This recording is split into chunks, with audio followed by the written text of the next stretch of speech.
Never made it as a wise man. I couldn't cut it as a poor man stealing. Tired of living like a blind man. I'm sick aside without a sense of feeling. And this is how you remind. Bienvenue dans ce 6e épisode.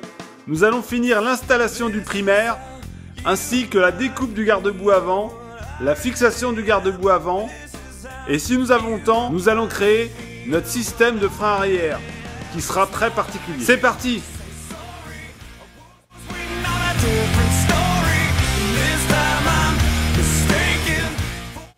Nous passons devant la moto à Christophe qui est actuellement en pleine préparation.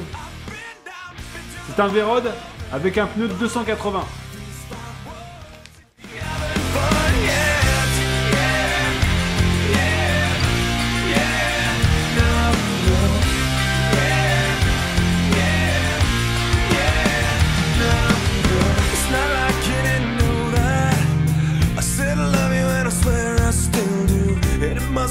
So bad, 'cause living with me must have damn near killed you. And this is how you remind me of what I really am.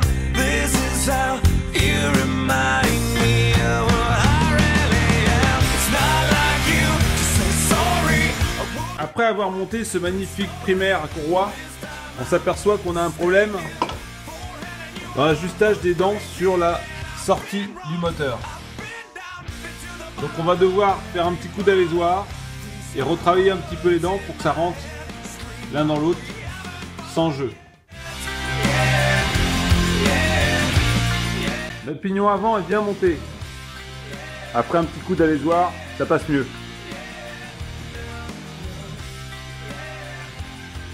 Maintenant, on a fini d'installer notre primaire. Et il nous arrive une bonne nouvelle, on a reçu la roue avant définitive. On va pouvoir la regarder ensemble. Mais on a quelques changements à faire. Il y a vraiment un petit peu de travail dessus. A tout de suite. Voilà. La roue avant est arrivée. C'est une magnifique roue à 50 rayons droits.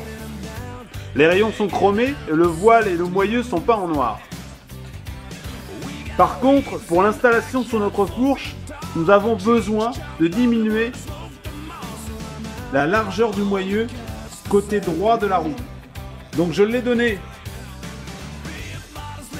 à mes amis de Patrick Culas qui m'ont tourné le moyeu de roue de façon à le diminuer de 2 cm.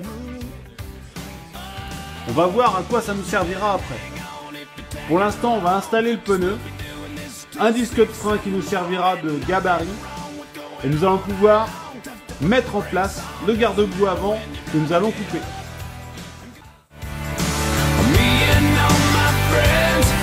Drink up, we fall down, then we'll do it all again. Just sitting around, hanging out this afternoon. Voilà, notre pneu marathon en 130/70 par 18 est monté sur la jante. On va devoir travailler sur les roulements internes puisqu'on a diminué la largeur du moyeu. Il va falloir adapter le système d'entretoise correspondant à la roue. C'est très important pour que les roulements fonctionnent très bien, sans contrainte. Ce jeu de fonctionnement doit être réglé au 10e de millimètre près. Nous allons donc réduire la cale qu'il y avait initialement entre les deux roulements à la cote très précise et nous allons faire des essais.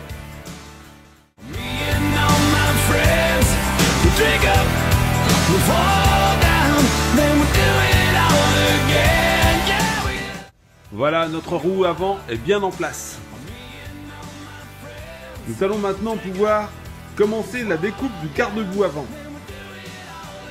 Dans un ancien garde-boue que j'avais, j'ai découpé une partie qui va me servir à faire mon garde-boue avant. Donc la voici. Mais une fois coupé, je me suis aperçu qu'il était trop large. J'ai donc dû le couper en deux pour le ressouder au centre. Et pour que la finition du support soit parfaite, j'ai acheté un support Roland Sound Design que j'ai adapté à mon garde-boue. Allons voir ce que cela donne sur la moto. Voilà, notre garde-boue est bien en place sur la roue. Nous allons pouvoir maintenant créer la patte de fixation sur le côté gauche, en tenant compte de notre patte de frein que nous avions créée plus tôt. Il va falloir associer la fixation du garde-boue avant, de la rotule et de la patte de frein. Et pour le côté droit de la moto, nous allons être obligés de créer un support qui ira jusqu'à l'axe de roue, mais qui sera pivotant sur l'axe de roue. Le garde-boue sera maintenu dans son mouvement par la biellette qui est fixée à l'arrière de la fourche. C'est un petit peu compliqué, mais au bout du compte, ça fonctionne très bien. Et ça nous permet d'avoir un garde-boue qui est au ras de la roue. J'ai donc réalisé une patte de fixation en métal qui va se fixer sur le garde-boue et aussi sur la patte de frein que j'avais réalisée auparavant.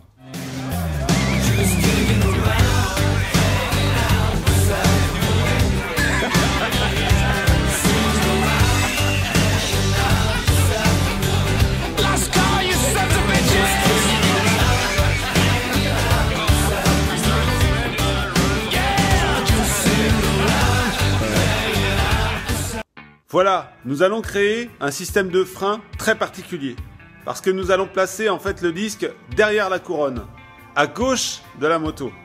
Ce qui va dégager complètement le côté droit. Donc nous aurons vraiment un effet de profondeur avec la roue arrière. Nous avons posé la roue arrière qui nous sert de gabarit actuellement. Et on peut voir que la couronne est parfaitement à sa place. Nous allons donc placer un disque de frein derrière cette couronne pour le montage final.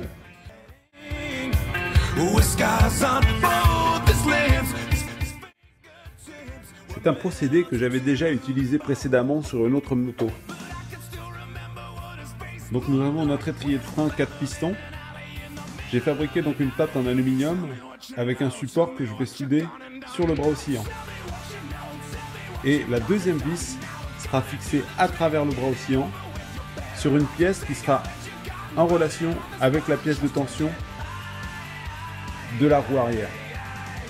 Ainsi, lorsque nous réglerons la tension de la roue arrière, nous réglerons aussi la position de l'étrier de frein.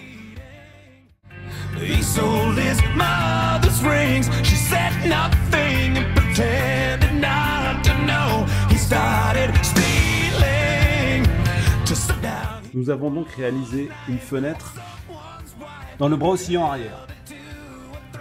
Et nous avons fixé la fixation inférieure de l'étrier de frein sur le bras oscillant.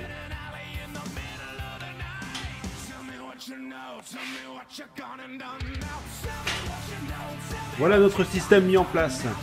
Nous n'aurons plus qu'un réglage à faire au niveau de la distance.